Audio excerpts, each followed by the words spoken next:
of Ajegunle, strange things began to happen. One by one, the Yahoo boys who once drove flashy cars, sprayed money in clubs, and mocked the poor started to fall. Some went mad, some lost everything overnight, some simply disappeared. People whispered many things. Some said their money was cursed, others said it was pride that destroyed them. Nobody truly knew the cause. In the busy streets of Ajegunle, there lived a fine boy called Chuka. He was the kind of Yahoo boy people in Ajegunle both envied and hated. He drove a black Benz that almost could not pass the narrow muddy streets. He wore gold chains so heavy that could choke a goat. In clubs, he sprayed naira like he owned the printing press. But for all his money, Chuka had one weakness. He loved to always look sharp. He lived with two of his best friends in the same apartment. One night, after a wild party in Lekki, Chuka sat in their apartment scrolling through his phone. His two friends didn't come home that night. They decided to sleep in the club. Chuka wanted to come home, cut his hair, and look sharp again. Suddenly, his phone rang. It was a strange number. The voice on the other end was calm, almost polite. "Oga Chuka, I hear say you dey find midnight cut." Chuka frowned. "Who be this?" "I am Baba Fade. I fit run am for you now. Fresh lines, sharp fade, you go shine past the rest." At first, Chuka hesitated. He heard small whispers about one Baba Fade. People in Ajegunle liked to gossip. They even said his clipper whispered and his mirror trapped souls. But please, that one na nonsense. Gossip in Lagos was free entertainment. Still, curiosity held him. He dropped his location. An hour later, there was a knock at the door. When Chuka opened it, a man in faded black kaftan walked in, carrying a leather bag. He did not smile. He did not greet. He only nodded once, opened his bag and brought out a clipper. The clipper shined under the light. Too new, too clean. Chuka chuckled. "Oh boy, yeah. This your machine shine well. Baba Fade said nothing. He plugged it in, then brought out his mirror. The moment the clipper buzzed, the air in the room changed. It was heavy, like a generator was humming inside Chuka's chest. Chuka sat down. The first touch of the clipper sent a sharp shiver through his body. For a moment, he thought he heard voices, faint like people crying far away. He wanted to ask, but his pride kept him quiet. Line by line, Baba Fade walked. The haircut was perfect, cleaner than anything Chuka had ever gotten in Lekki. He looked into the mirror and smiled, until his smile froze. In the cracked edge of the mirror, he saw something. Not Baba Fade, not himself. He saw shadows, faces, dozens of them screaming without sound. Chuka blinked. The faces disappeared. He laughed nervously. "Oh boy, now champagne dey worry my eyes so." Baba Fade said nothing. His clipper only hummed louder. So by the time the cut was done, Chuka looked like a king. His beard was sharp, his fade was clean, and his confidence was higher than ever. He gave Baba Fade a bundle of cash. "Guy, now you be the real plug o."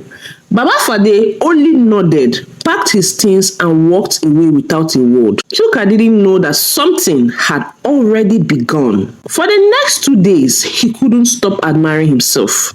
He stood in front of every mirror he saw, in his bathroom, in his car, even the tinted glass of his Benz. The fade was too sharp, the cut too fresh. Even his side cheeks couldn't keep their hands off his head. Money was flowing in for Chuka. His last client from Canada had just paid him $5,000. He felt unstoppable, stronger, more confident, almost like the haircut had added extra swagger to his blood. But then, things started changing. The first sign was small. He woke up on the third morning and his phone refused to unlock. The password he always used suddenly stopped working. He shrugged it off. Maybe na bogo. By afternoon, he logged into his bank app. The balance was 00 naira. Chuka's chest tightened. He refreshed his bank app again, but it was still the same. The money was gone. He quickly called his bank manager. The man sounded worried and confused. "Sir, we can't trace the transfer. The money just disappeared." Chuka called his friends and told them what happened. They all looked at each other confused. Nobody had an answer. That night, Chuka drank himself almost half dead, but even in his drunken state, something kept disturbing him. The sound of the clipper, the whisper he thought he heard, the strange faces inside Baba Fade's mirror. He shook his head and told himself it was stress. Abeg. Now this Yahoo life, things just dey happen. But the second sign came too fast. He was driving through Third Mainland Bridge when his Benz suddenly stopped. The whole dashboard went black. No fuel issues, no warning, nothing. Cars behind him started honking and abusing him. Chuka came down, opened the bonnet. Everything looked fine. Then he heard another buzz. A low hum. The same sound from Baba Fade's clipper. This time, it wasn't from the car. It was inside his head. Chuka staggered back, pressing his palms to his ears. The sound grew louder until it turned to voices. Whispers were calling his name. Chuka! Chuka! He screamed. Drivers looked at him like he was mad. Some even pulled out their phones and started recording. By the time LASTMA officials dragged him off the bridge, his eyes were red, his clothes torn, and his gold chain missing. He kept shouting the same thing over and over again. Tell am make he no dey bab me again. Tell am abeg, I no want again. Nobody understood. 3 days later, they found Chuka at the Boundary Market, barefoot, shirtless. His once sharp fade now looked like patches of his hair had been ripped out. He was scratching his head like a madman, his lips dry, his eyes wild. And right there in front of the crowd, he pointed at empty air and cried. Chuka died there in the dust, surrounded by people who recorded his disgrace with their phones. That night, in a small dark room somewhere in Ajegunle, Baba Fade cleaned his shining clipper slowly. The buzzing grew soft, almost like laughter. And in the cracked mirror hanging before him, a new shadow appeared, screaming silently. Ajegunle buzzed with gossip after Chuka's disgrace. At beer parlors, old men knocked sweaty bottles of trophy and muttered. Na pride na im kill am. You know they see how these Yahoo boys they carry their shoulder. One day, monkey go market, and he don't go market and he not return. The Alpha drivers shouted at conductors. See wetin dey happen to all these small boys wey no one respect life. Chuka turn crazy man come kpai. Tomorrow it go be another one. Market women wagged their fingers as they sold pepper. Money wey no get root no dey last at all. Inside their luxurious apartment, silence filled the air. The same house that once shook with loud music and women's laughter now felt like a graveyard. The leather couches still smelled of last week's champagne, but the boys weren't celebrating anymore. Bode sat with his head in his hands. Sly paced the living room, his chin bouncing on his chest. Guy, I no understand. Bode muttered. Na Chuka wey dey talk like this so. Chuka wey just cash out. Chuka wey dey spray money for club. How you go just collapse like that? Sly hissed. Na wetin I dey talk. Na wetin I dey talk be this so. People too dey like yarn anyhow. Na him pride na him kill am. No be say we never won am before. No be say we never won am. Chuka too like to dey show off. But Bode wasn't at peace.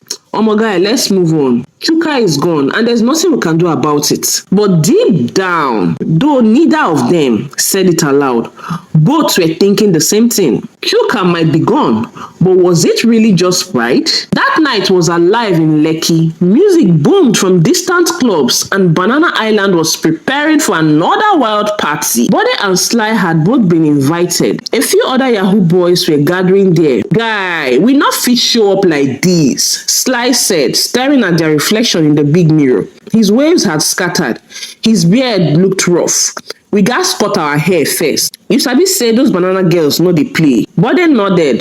True talk, my guy. Make we book Barber. Na home service shop pass. They both pulled out their phones, scrolling through numbers of barbers they have used before. But one after another, the answers were the same. Sorry boss, sorry. I'm fully booked tonight. No slots till weekend though. I dey mainland bros. I no fit reach your side now. The guys were kind of frustrated. The party clock was ticking. Then Sly's phone pinged. He scrolled through an online directory of barbers around Lagos. Wait. See one guy here. Baba Fade, he get free slot now. The profile picture was ordinary. A tall dark man with clippers in his hands. His ratings were average. Comments, sharp guy. He was affordable, old school but neat. Book am, Bode said quickly. No time, Jerry, no time, my guy. An hour later, a soft knock echoed at the penthouse door. When Sly opened it, his stomach turned. There was Baba Fade. He stepped inside quietly. Which of una first? He asked in a low voice. The boys exchanged glances. The rush of the party pulse in their heads, and without thinking much, Bode jumped forward. Start with me. Clippers came alive and began to buzz. The sound filled the living room, low and heavy. As Baba Fade walked, Bode stared into the mirror he had hung on the wall. For a split second, his reflection didn't match his movements. His eyes in the mirror blinked too slow. His lips twisted into a scream, even though his real mouth stayed shut. Bode shivered, but before he could speak, the clipper snapped off. Baba Fade brushed his shoulders, packed his things, and turned. Next, he asked, his eyes glinting. Sly waved him off. I go pass. I feel Barb tomorrow. We don't go late already. Baba Fade's lips twitched. Not quite a smile, not quite a frown. He zipped his bag, nodded once, and walked out into the night without another word. That was the last normal night Bode ever had. That night, the buzzing didn't stop while he tried to sleep. The next morning, he bent over the sink to wash his face. Instead of water, thick red liquid poured out. He stumbled back. His heart raced. When Sly came in seconds later, the tap was normal again. By afternoon, his laptop froze. Emails disappeared. Bank app, zero balance. His $50,000 savings were gone in seconds. Bode began to panic. He packed a small bag, muttering, I gas comot. I dey go Abuja. This Lagos just dey kill me. That night, he drove off in his Benz. The bridge was long and dark, with the wide lagoon shining on both sides. Then he heard the buzz sound again, louder in his car, crawling under his skin. He gripped the wheel tighter. Fear gripped him. The headlights flickered. The car swerved. Tires scratched and followed by a loud crash. By dawn, people gathered. Bode's body lay twisted, his eyes wide open, frozen in a silent scream. On the streets, gossip spread like wildfire. Pride don't kill another one, no. Pride don't kill another one, no. These Yahoo boys too dey show off. But somewhere in the shadows, Baba Fade polished his clippers. The buzzing was low and satisfied. After Bode's accident, Sly couldn't stand being alone. His apartment felt haunted. The silence was heavy. He mourned hard, but after a month, he forced himself out to a party. Music, drinks, and flashy lights drowned the fear in his chest. For a moment, life felt normal again. Days passed. Nothing happened.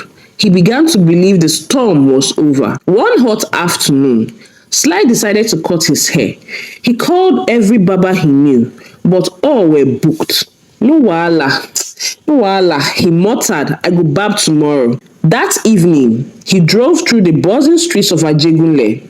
On impulse, he slowed down by a small roadside saloon. The shop was tiny with a faded signboard and a humming generator. The mirrors barely reflected straight. Make I just barb here, he told himself, stepping inside. The barber turned, and it was Baba Fade.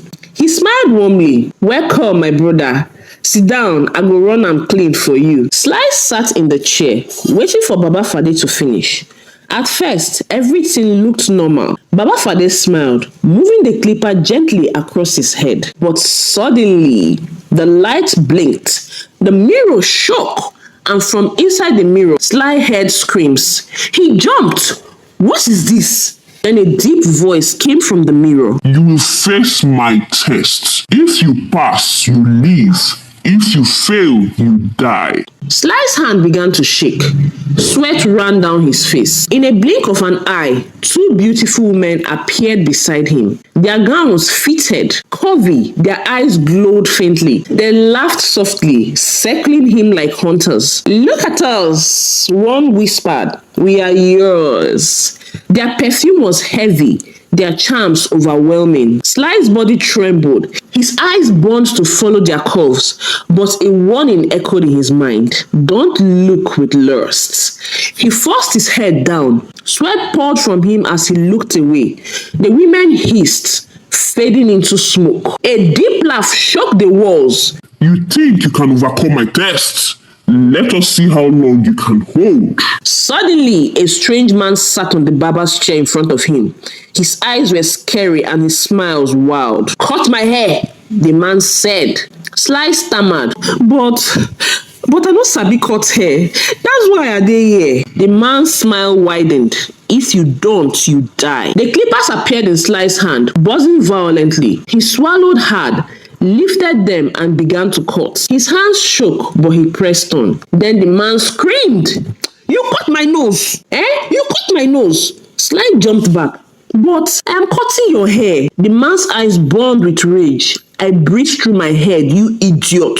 The room shook. The mirror wailed. The clippers rolled like thunder in his hands. Sly's vision blurred. He felt himself fading, trapped between life and death, reality and nightmare. Long before, the barber who was called Baba Fade was known as Adedeji. He came from nothing. He pushed barrows in the crowded streets of Lagos, sweating under the sun, hustling for scrapes. His best friend was another hustler named Chuka. One afternoon, while struggling with a heavy load at Balogun Market, Adedeji froze in shock. Chuka pulled up in a sleek Benz, gold chains glittering on his chest, girls laughing in the back seat. "Chuka!" Adedeji gasped. Adedeji's eyes burned with questions. Guy, how? Just last year we dey hustle together. How you take reach here?" Chuka smiled slyly. "My life don change, oh, my brother. I meet two guys. Them dey do runs. Clients dey pay anyhow. Money dey flow." Adedeji's heart raced. Poverty had worn him down. Hunger, rejection, humiliation, all for what? He wanted more. "Carry me along, I beg, my guy, help me." Chuka nodded slowly. "Omo guy, pack up your load, come and stay with us." Life in the new apartment was nothing he had expected. Chuka, Bode and Sly lived like kings. Champagne everywhere, girls, loud music, endless cash. But Adedeji was treated like a servant. "Wash the plates. Abeg go market. Clean the mess," they would always say rudely to him. Whenever the girls left, he was the one scrubbing the floors. His pride bled every day, but he endured. One day, my time will come," he would say quietly to himself. He stayed up at night. He hunched over a laptop, trying his hands at Yahoo. Days turned into weeks. Failure after failure. But one night, he got so lucky. He found a client who paid him $15,000. He shouted with joy, waking the others up. Guys, I don't hammer. The three gathered, smiling, but their smiles did not last. Chuka's voice cut deep. Good. We go share am. You go collect 5%. The rest na for the house." Adedeji froze. 5%?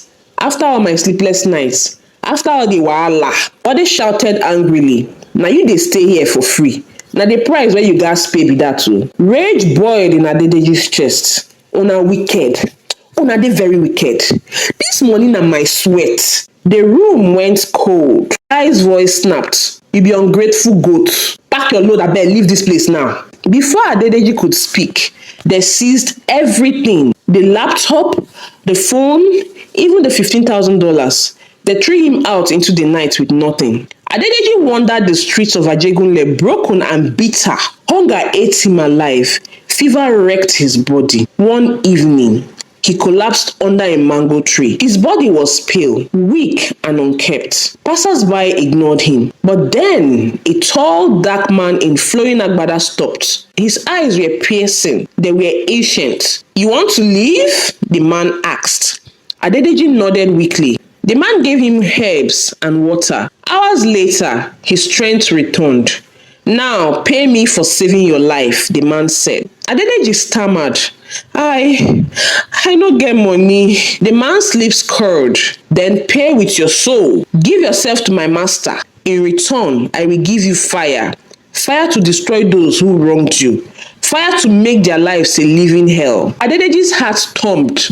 Visions of Chuka, Bode and Sly laughing as they robbed him burned in his mind. Yes, he whispered, I accept. That night, under the mango tree, he swore an oath. His blood sealed it. His old life died, and a new one was born. Adedeji became Baba Fade, the barber whose clippers whispered, the barber whose mirror trapped souls. And his first targets were the friends who betrayed him. Back at Baba Fade's salon, Sly was weak. His body shook. The mirror kept pulling him in, and the screams were too loud. He felt like he was dying. Then a small voice came into his head. Break the mirror. He ignored it, but the voice came again, stronger. Break it now, or you will die. Sly looked around. His eyes landed on the heavy barber's chair. With the little strength he had, he grabbed it, lifted it high, and smashed it into the mirror. The mirror broke into pieces. At once, loud screams filled the shop. Baba Fade's voice shook the room. You cannot escape. You and your friends took everything from me. I am Adedeji and you must die. Suddenly, fire burst out from the broken mirror. The walls caught fire. In seconds, the whole shop was burning. Sly was so scared. He ran to the door, but the fire touched his face. He screamed and cried in pain. His cheeks burned badly. Still, he pushed through the smoke, coughing and shouting until he forced his way outside. People from the streets rushed with buckets of water, but the fire was too strong. The small salon burned to the ground. When it was over, Baba Fade was gone, but Sly survived. The burn on his face became a big scar, and every time he looked at it in the mirror, he remembered what they did to Adedeji. Moral of the story: envy and greed destroys. Be careful how you treat people, because whatever we do always comes back around. I hope you enjoyed the story. If you did, please support us by liking this video, share and subscribe to the channel.